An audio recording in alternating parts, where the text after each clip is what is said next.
আমাদের অনেকেরই হুটহাট করে মিষ্টি খাওয়ার ক্রেভিং ওঠে। আর যাদের হুটহাট করে মিষ্টি খাওয়ার ক্রেভিং ওঠে বাট ঘরে কোনো মিষ্টি থাকে না, তখন কিন্তু আমরা ঝটপট করে এই রসালো রসে ভরা এই মিষ্টিটা বানিয়ে নিতে পারি। এটা খেতেও যেমন মজাদার, এটা বানানোও খুব সহজ। হাতে জাস্ট 10টা মিনিট সময় থাকলে এই রেসিপিটা তৈরি করে নেওয়া যায়। চলেন চলে যাই মূল রেসিপিতে। দেখতেই পাচ্ছ দেখতে কেমন হয়েছে আর কতটা রসালো হয়েছে। এই রসালো মিষ্টি বানানোর জন্য কিন্তু কোনো উপকরণ লাগছে না, আর এটা কি দিয়ে বানিয়েছো সেটাও মানুষ বুঝতেই পারবে না। প্রথমে এখানে পানি ফুটিয়ে নিয়েছি, তারপর সামান্য লবণ আর নারকেল কোড়া দিয়ে দিলাম হাফ কাপ। তোমরা চাইলে নারকেলটা কম বা বেশি করে নিতে পারো, কোনোই সমস্যা নেই। প্রথমে নারকেলটা যখন ফুটে উঠবে সেই পর্যায়ে আমি এখানে দিয়ে দিব সাদা তিল 1 চামচ। সাদা তিলটা 100% অপশনাল, এটা চাইলে তোমরা স্কিপ করে যেতে পারো। যাই হোক, এরপর আমি দিয়ে দিলাম হাফ কাপ হচ্ছে ময়দা বা আটা, তোমরা যেটাই ব্যবহার করো না কেন হবে, আমি ময়দা ব্যবহার করেছি।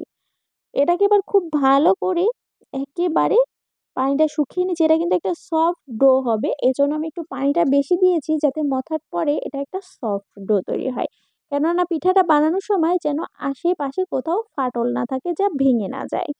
এটাকে এবার নামিয়ে নিয়ে একটা শিরা তৈরি করে নেব। শিরাটার জন্য আমি হাফ কাপ চিনি, হাফ কাপ পানি, এটা 1 তার বা 2 তার কোনো কিছুই প্রয়োজন নেই। জাস্ট এটাকে একটু জাল করে নামিয়ে রাখলেই হয়ে যাবে। এখানে আমি একটু এলাচ আর দারচিনি দিয়ে দিলাম। এবার এটাকে জাল করে ভালো করে নামিয়ে নিচ্ছি। আর যে এবার আটাটা মেখে রেখেছি একেবারে সফট হয়ে, দেখতেই পাচ্ছ কতটা সফট হয়েছে। হাতের ভিতরে একটু নিয়ে আমি একটা শেপ দিয়ে নিচ্ছি। আমি ত্রিকোণাকার শেপ দিয়ে নিয়েছি, তোমরা চাইলে এখানে কিন্তু মানে যে যেভাবে পারো অবশ্যই সে সেভাবে করে নিবা, কোনোই সমস্যা নাই। যাই হোক, দেখতেই পাচ্ছ এবার আমি এটাকে তেলে ভেজে নেব। আমি সবগুলোকেই শেপ করে নিয়ে তেলে ভেজে নিচ্ছি, গরম তেলে একেবারে এপাশ ওপাশ লাল লাল করে ভেজে নেব। তোমরা যদি সাদা খেতে চাও এই সাদা পর্যায়ে তুলে নিতে পারো, বাট আমার একটু ব্রাউন কালার হলে খেতেও ভালো লাগে। আর এটা কিন্তু খেতে জাস্ট অসাধারণ ছিল। এই তো দেখতেই পাচ্ছ কেমন ব্রাউন হয়ে গেছে। এ পর্যায়ে কিন্তু আমি এটাকে নামিয়ে নেব। আর এটাকে নামানোর পরে জাস্ট সেই গরম যে শিরা তৈরি করে রেখেছি, ওই গরম শিরার ভিতরেই কিন্তু এটা দিয়ে দিতে হবে। আর শিরাটা কিন্তু ঠান্ডা হলে চলবে না। এই গরম শিরার ভিতর দিয়ে কিছুক্ষণ নাড়াচাড়া করে একটুখানি এরকম ঢাকনা দিয়ে ঢেকে রেখে দিলেই হয়ে যাবে দারুণ মজাদার স্বাদে হচ্ছে এই পিঠাটা। আর এই পিঠাটা শীতের সময় কিন্তু সকালে বা সন্ধ্যায় খেতে বেশ লাগে। এটা কি পিঠা, তোমরা যদি নাম জেনে থাকো অবশ্যই কমেন্ট করে জানাবা।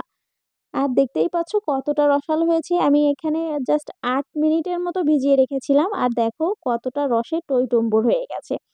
এই তো, এবার আমি এটাকে নামিয়ে পরিবেশন করে নেবো। আর এটা খেতে কিন্তু জাস্ট মাশাআল্লাহ অনেকটা মজার ছিল, অনেকটা ভালো ছিল। তোমরা অবশ্যই ট্রাই করবা। যারা ইউটিউব থেকে দেখছো সাবস্ক্রাইব করে দিও। যারা ফেসবুক থেকে দেখছো লাইক, কমেন্ট, শেয়ার দিয়ে অবশ্যই 100% আমার পাশে থাকার চেষ্টা করবা। এই তো আজ এ পর্যন্তই, আবারও দেখা হবে অন্য কোনো ভিডিওতে বা অন্য কোনো রেসিপির সাথে। আজ আল্লাহ হাফেজ, টাটা।